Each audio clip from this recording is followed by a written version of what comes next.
एगम hospital जो कि दसूहा में स्थित है।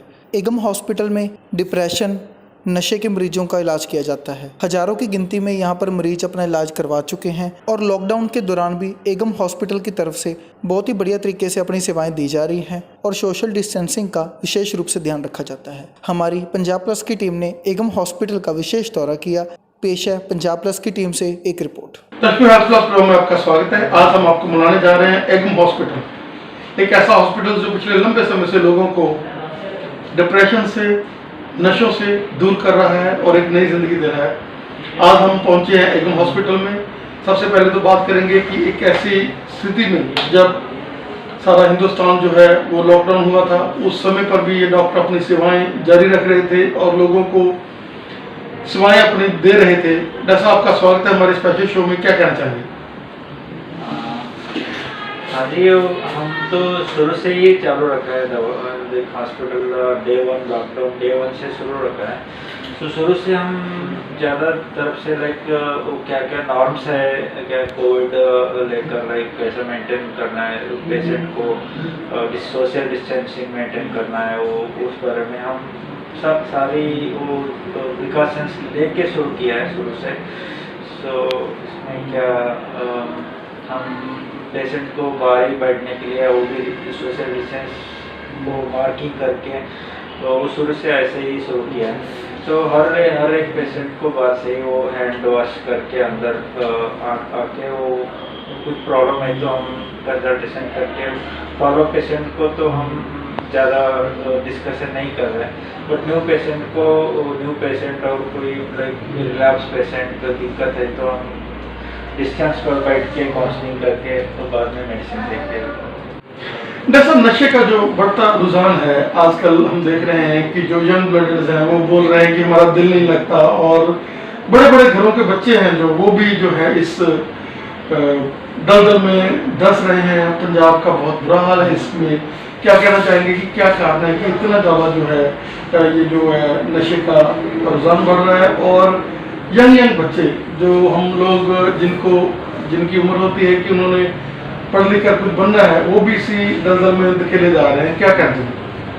पंजाब में ज़्यादा नशा चिट्टा का है। वो बोल रहे कुछ रहते हैं यंग पेशेंट तो वही चिट्टा नशे से शुरू करते हैं। शुरू में क्या होता है, ज़्यादा तरफ से वो फ्रेंड्स से इन्फ्लुएंस होकर कुछ क्यूरियोसिटी को लेकर वो शुरू कर देता है। बाद में वो वही आदत पड़ जाती है, डिपेंडेंस हो जाता है। ये चिट्टा का डिपेंडेंस अल्कोहल से ज़्यादा है। तो एक बार, 2 बार, 3 बार किया तो बाद में वो withdrawal symptom, physical symptoms, psychological symptoms वो लेकर वो कंटिन्यूसली चालू करके वो लेना शुरू कर देता है। इसमें ज़्यादा प्रॉब्लम कब आता है, वो इंजेक्ट करता है, वो ओवरडोज होकर डेथ बहुत हो जाता है। इस वजह से ट्रीटमेंट शुरू होने के बाद में ये कम हो रहा है। वो स्पेशली डेथ मरने का चांसेस बहुत कम होता है, बिकॉज मेडिसिन से इफेक्टिव है, इसलिए पेशेंट रिटेंशन ज़्यादा है। सो थोड़ा वो ट्रीटमेंट प्रोटोकॉल फॉलो किया तो जल्दी इससे बाहर आ सकता है। डॉक्टर, अगर हम बात करें जैसे लोगों को हमारे पंजाब में ये मन में होता है कि एक बार चिट्टे में लग गया तो वो खुद भी, जो घर वाले हैं वो भी आस छोड़ देते हैं, क्योंकि वो जैसे आप स्पेशलाइज्ड सेंटर्स हैं उनमें उनको अप्रोच नहीं कर पाते। सिक्योरिटी के जहाँ डॉक्टर्स हैं, यहाँ काउंसलिंग सेल बना हुआ है, तो कई बार उनको ये लगता है कि नहीं, इसका कोई इलाज नहीं है, क्योंकि वो लोग कई बार जैसे कहते हैं ना, मतलब अपने बच्चों को दिखाते हैं, थक हार जाते हैं, क्योंकि वो लोगों को कहीं वो पैसा बनाना ही उनका मोटिव होता है। लेकिन वो अगर कोई किसी बड़ी सेंटर में चले जाए तो क्या कहना चाहेंगे कि ये जो स्मैक का नशा है, चिट्टे का नशा है, उससे भी लोग बाहर आ सकते हैं? हाँ, बिल्कुल बाहर आ सकता है, बिकॉज ये बोलते हैं हम, ये क्रोनिक इलनेस बोलते हैं नशा का। सो ये थोड़ा दिन में बुखार, खांसी आता है, 10 दिन का ट्रीटमेंट, 5 हफ्ता का ट्रीटमेंट तो क्योर हो जाता है। ऐसा नहीं है ट्रीटमेंट। तो 1-2 बार रिलैप्स हो ही जाता है। सपोज एक पेशेंट इधर आए तो ट्रीटमेंट, काउंसलिंग सब कुछ करने के बाद में, तो घर जाने के बाद में 1-2 बार इन्फ्लुएंस हो जाता है आराम से, यूजुअली हो जाता है फ्रेंड्स से कुछ ऐसा। सो बाद में कोशिश तो करना ही पड़ता है पेरेंट्स को और फैमिली को कोशिश बार बार करने के बाद में डेफिनेटली छोड़ जाता है, बट वो कोई ना वो जो एक दो बार दिखाने के बाद में वो ऐसा मत सोचना ये सुधारने वाला नहीं है, ऐसा कुछ नहीं है। ये डायबिटीज़ वो हम क्रोनिक इलनेस जैसा है, लाइक शुगर बीपी जैसा, वो वैसा थोड़ा लॉन्ग टर्म लेना होता है, लाइफ लॉन्ग तो नहीं है बट लॉन्ग टर्म थोड़ा दवाई लेना पड़ता है।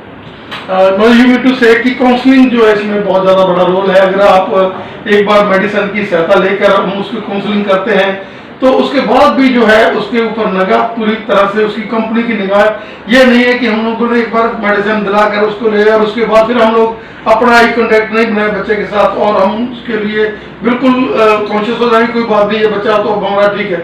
मतलब आपका कहने का मतलब कि उसके बाद भी हमें उसको फॉलो करना पड़ेगा, उसके डाइट चार्ट, उसके साथ उसकी डे रूटीन, मतलब उस वजह से कि उसको फिर उससे फेवरेट सर्कमस्टांसेस नहीं मिल जाए और वो फिर उससे नशे में ना डल जाए।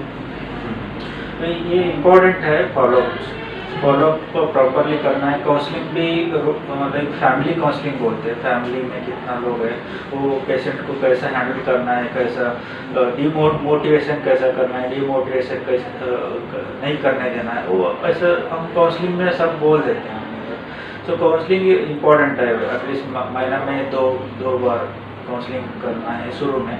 तो बाद में महीना में एक बार काउंसलिंग किया तो वो बस वो क्या है, वो इसमें रिटेंशन रेट ज़्यादा हो जाता है, पेशेंट को कॉन्फिडेंस आ जाता है, मैं छोड़ देता हूँ, फैमिली को भी कॉन्फिडेंस आ जाता है। दर्शकों, जैसे हम डॉक्टर साहब से हम बात कर रहे हैं तो जो भी नशे में गलत होते हैं उनकी फैमिली की काउंसलिंग, जैसे डॉक्टर साहब ने बोला कि उनको मोटिवेट करना है उनका, क्योंकि वो उनके नशे से आपने नफरत करनी है, उनसे नफरत नहीं करनी है। ये नहीं कहना कि ये चोर है, साला ये ऐसे करता है, ये ऐसे करता है, क्योंकि वो तो बेचारा दलदल में धुसा हुआ है, उसको तो ये ऐसे जब क्या क्रोनिक इलनेस है, तो उसमें फैमिली का बहुत बड़ा रोल है। अगर फैमिली वाले उसके साथ अटैच होते हैं, फैमिली वाले धीरे धीरे उसको पॉजिटिविटी में लेकर जाते हैं, उसका जो रिश्तेदार है, उसका फ्रेंड सर्कल है, सारा पॉजिटिविटी में लेकर जाता है, तो उनका भी बहुत बड़ा रोल है। ऐसा बात आपने हमें समझ दिया, आपका बहुत बहुत धन्यवाद। Thank you sir. Main road ਤੇ ਇਹ ਜਿਹੜਾ ਸਥਿਤ ਹੈਗਾ ਸੈਂਟਰ, ਜਿਹੜਾ ਕਿ ਗਰਨਾ ਸਾਹਿਬ ਗੁਰਦੁਆਰੇ ਦੇ ਬਹੁਤ ਨਜ਼ਦੀਕ ਹੈਗਾ ਔਰ ਦਸੂਹੇ ਦੇ ਸੈਂਟਰ ਦੇ ਵਿੱਚ ਸਥਿਤ ਹੈ, ਮੇਨ ਰੋਡ ਤੇ ਸਥਿਤ ਹੈ। ਕੀ ਕਹਿਣਾ ਚਾਹੋਗੇ ਕਿ ਇੱਕ ਸਾਲ ਤੋਂ ਜਿਹੜੀਆਂ ਸੇਵਾਵਾਂ ਇੱਥੇ ਚੱਲ ਰਹੀਆਂ ਨੇ ਔਰ ਸੈਂਕੜੇ ਪੇਸ਼ੈਂਟ ਆ ਜਿਹੜੇ ਉਹ ਆਪਣੀ ਨਵੀਂ ਜ਼ਿੰਦਗੀ ਲੈ ਕੇ ਜਾ ਚੁੱਕੇ ਨੇ ਇੱਥੋਂ, ਕੀ ਕਹਿਣਾ ਚਾਹੋਗੇ? ਇਹ ਜੀ ਮੋਸਟਲੀ ਘੱਟੋ ਘੱਟ 1 ਸਾਲ ਹੋ ਗਿਆ ਸੈਂਟਰ ਨੂੰ ਇੱਥੇ ਚੱਲਦੇ, ਤੇ ਜਿੰਨੇ ਵੀ ਇੱਥੇ ਪੇਸ਼ੈਂਟ ਆਉਂਦੇ ਨੇਗੇ ਸਾਰੇ ਉਹਨਾਂ ਵਿੱਚੋਂ ਬਹੁਤ ਹੀ ਪੇਸ਼ੈਂਟ ਜਿਹੜੇ ਨਸ਼ਾ ਛੱਡ ਚੁੱਕੇ ਨੇਗੇ। ਤੇ ਬਾਕੀ ਇਸ ਜਿਹੜੀਆਂ ਫੈਸਿਲਿਟੀਜ਼ ਨੇਗੀਆਂ ਬਹੁਤ ਹੀ ਪ੍ਰੋਪਰ ਵੇ ਨਾਲ ਮਿਲਦੀਆਂ ਨੇਗੀਆਂ। ਹੁਣ ਕੋਵਿਡ ਨੂੰ ਲੈ ਕੇ ਜਿੰਨੀਆਂ ਵੀ ਨੇਗੀਆਂ ਸਾਰੀਆਂ ਪ੍ਰੀਕਾਸ਼ਨਸ ਵਗੈਰਾ ਸਾਰੀਆਂ ਪ੍ਰੋਪਰਲੀ, ਜਿਹੜਾ ਤੁਸੀਂ ਦੇਖਿਆ ਹੀ ਹੈ, ਪ੍ਰੋਪਰਲੀ ਆਪਾਂ ਉਹ ਪ੍ਰੀਕਾਸ਼ਨਸ ਲੈਂਦੇ ਪਏ ਹਾਂ। ਠੀਕ ਹੈ ਜੀ, ਸੋਸ਼ਲ ਡਿਸਟੈਂਸਿੰਗ ਨੂੰ ਮੇਨਟੇਨ ਕਰਦੇ ਪਏ ਹਾਂ, properly hand glove sanitiser properly सारा स्टाफ जोड़ा यूज़ करता पाया। ठीक है जी। तो बाकी ये चीज़ा बहुत ही वैल मेनटेन्ड ढंग नाल चलदियां पईयां। सर अगर आप गल करिए तो तुहाडे सारे जिहड़े रूम हैगे आ वो सेंट्रली एयर कंडीशनर ने और पेशेंट के लिए जिहड़ा काउंसलिंग सैल हैगा ਉਹਦੇ ਵਿੱਚ ਵੀ बड़ा वधिया एटमोसफेयर मिलता उन्होंने। और अगर कोई पेशेंट इत्थे रहना भी चाहे मतलब कोई दूर तो कई बार उन्होंने हुंदा भी साडे पता ना लग जाए भी साडे कोल हैगा पंजाब दे चो राजस्थान चो कोई हरियाणे चो कोई पेशेंट आना चाहन उन्होंने बारे की कहना चाहोगे कि इत्थे रहन दा खाण पीण दा वधिया अरेंजमेंट है? हाँ जी सर, इत्थे रहन दा खाण पीण दा अरेंजमेंट हैगा वधिया प्रॉपर वे नाल सारा नूं इत्थे अरेंजमेंट दिते हुए नेगे।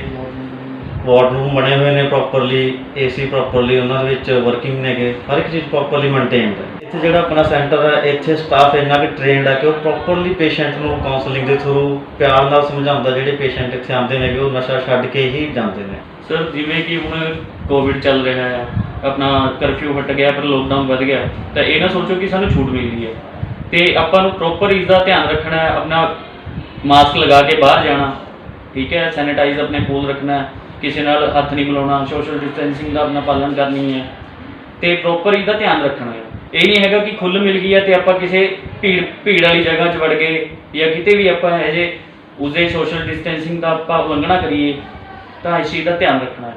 ਜਿਹੜਾ ਆਪਣੇ ਹਸਪੀਟਲ ਦੇ ਵਿੱਚ ਕੋਵਿਡ ਨੂੰ ਲੈ ਕੇ ਆਪਾਂ ਸੋਡੀਅਮ ਹਾਈਪੋਕਲੋਰਾਈਡ ਇਹਦਾ ਛਿੜਕਾਅ ਟਾਈਮ ਟੂ ਟਾਈਮ ਕਰਦੇ ਰਹਿੰਦੇ ਹਾਂ ਤਾਂ ਕਿ ਮਰੀਜ਼ਾਂ ਨੂੰ ਕਿਸੇ ਵੀ ਚੀਜ਼ ਦੀ ਪਰੇਸ਼ਾਨੀ ਨਾ ਆਵੇ। ਜਿਹੜੇ ਆਪਣੇ ਹਸਪੀਟਲ ਦੇ ਵਿੱਚ ਸੋਡੀਅਮ ਹਾਈਪੋਕਲੋਰਾਈਡ ਦਾ ਜਿਹੜਾ ਆਪਾਂ ਛਿੜਕਾਅ ਕਰਦੇ ਪਏ ਆ ਨਾ, ਉਹ ਸਿਰਫ ਪੇਸ਼ੈਂਟਸ ਦੀ ਸੈਟੀਸਫੈਕਸ਼ਨ ਦੇ ਲਈ ਆ ਵੀ ਕਿਸੇ ਨੂੰ ਇਹ ਚੀਜ਼ ਦਾ ਟੈਨਸ਼ਨ ਫਰੀ ਹੋ ਕੇ ਹਸਪੀਟਲ ਦੇ ਵਿੱਚ ਉਹ ਵਿਜ਼ਿਟ ਕਰ ਸਕਦੇ ਨੇਗੇ। ਆਪਾਂ 3 ਟਾਈਮ ਇੱਦਾਂ ਛਿੜਕਾਅ ਕਰਦੇ ਹਾਂ ਸਾਰੇ ਵਾਰਡਸ ਦੇ ਵਿੱਚ, reception area, counselling area, doctor room, ਸਾਰੇ ਕਿਤੇ ਆਪਾਂ 3 ਵਾਰ ਇਹਦਾ ਛਿੜਕਾਅ ਕਰਦੇ ਹਾਂ। ਪ੍ਰੋਪਰਲੀ ਸਾਰੀਆਂ ਚੇਅਰਸ ਪ੍ਰੋਪਰਲੀ ਸੈਨੀਟਾਈਜ਼ ਕੀਤੀਆਂ ਜਾਂਦੀਆਂ ਨੇਗੀਆਂ। ਬਾਹਰ ਜਿਹੜਾ ਤੁਸੀਂ ਦੇਖ ਸਕਦੇ ਹੋ ਜਿਹੜੀ ਆਪਾਂ ਟੈਂਕੀ ਰੱਖੀ ਹੋਈ ਆ ਉਹ ਮਤਲਬ ਕਿ ਆਪਣੇ ਪੈਰਾਂ ਨਾਲ ਪ੍ਰੈਸ ਕਰਕੇ ਹੀ, ਉਹ ਹੱਥ ਦਾ ਯੂਜ਼ ਹੀ ਨਹੀਂ ਉਹਦੇ ਵਿੱਚ, ਪੈਰਾਂ ਨੂੰ ਪ੍ਰੈਸ ਕਰਕੇ ਹੀ ਪਾਣੀ ਆਉਂਦਾ ਅਤੇ ਉਹੀ ਉਹ ਲਿਕੁਇਡ ਜਿਹੜਾ ਆਪਾਂ ਹੱਥ ਧੋਂਦੇ ਹਾਂ ਉਹ ਵੀ ਪੈਰਾਂ ਨੂੰ ਪ੍ਰੈਸ ਕਰਕੇ ਹੀ ਆਉਂਦਾ। ਮਤਲਬ ਹੱਥੋਂ ਨਾਲ ਉਹ ਬਿਲਕੁਲ ਵੀ ਟੱਚ ਨਹੀਂ ਕਰਦੇ ਟੈਪਸ ਨੂੰ। ਇਹ ਜਦ ਸੋਸ਼ਲ ਡਿਸਟੈਂਸਿੰਗ ਦਾ ਮੇਨ ਖਿਆਲ ਰੱਖਿਆ ਜਾਂਦਾ, ਮਾਸਕ ਦਾ। ਹਰ ਇੱਕ ਜਿੰਨੇ ਵੀ ਪੇਸ਼ੈਂਟ ਆਪਣੇ ਕੋਲ ਆਉਂਦੇ ਆ 1 ਬਾਏ 1 ਆਪਾਂ ਸੋਸ਼ਲ ਡਿਸਟੈਂਸਿੰਗ ਦਾ ਖਿਆਲ ਰੱਖਦੇ ਹੋਏ 1 ਬਾਏ 1 ਉਹਨਾਂ ਨੂੰ ਡੀਲ ਕਰਦੇ ਪਏ ਹਾਂ। ਅਤੇ ਹਰ ਇੱਕ ਪੇਸ਼ੈਂਟ ਦਾ ਮੂੰਹ ਜਿਹੜਾ ਉਹ ਢਕਿਆ ਹੋਇਆ ਹੁੰਦਾ। ਇਹ ਸਾਰੀਆਂ ਪ੍ਰੀਕਾਸ਼ਨ ਜਿੰਨੀਆਂ ਵੀ ਕੋਵਿਡ ਨੂੰ ਲੈ ਕੇ ਗਵਰਨਮੈਂਟ ਨੇ ਲਾਗੂ ਕੀਤੀਆਂ ਨੇਗੀਆਂ ਉਹ ਸਾਰੀਆਂ ਦਾ ਆਪਾਂ ਧਿਆਨ ਰੱਖਦੇ ਪਏ।